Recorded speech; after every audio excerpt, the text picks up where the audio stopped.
అని ఉద్దేశంతో వైఎస్ఆర్ చేయుతాను కొనసాగిస్తూ ఉన్నాం. ఇంతకుముందు 5 ఏళ్లలో 4 దఫాలుగా 75,000 ఇచ్చాం. దాన్ని మళ్ళీ కొనసాగిస్తూ మళ్ళీ 4 దఫాలు 1,50,000 దాకా 50,50,000 వరకు తీసుకొని పోతాం.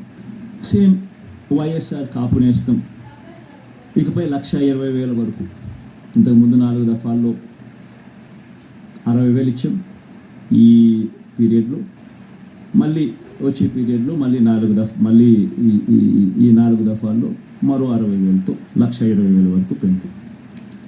వైఎస్ఆర్ ఈబీసీ నేస్తం ఈ 58 నెలల కాలంలో 3 దఫాల్లో 45,000 ఇచ్చాం. ఇప్పుడు మళ్ళీ ఈ 5 ఏళ్లలో ఈ 4 దఫాల్లో మరో 60,000 ఇస్తూ 1,05,000 వరకు దాన్ని పెంపు.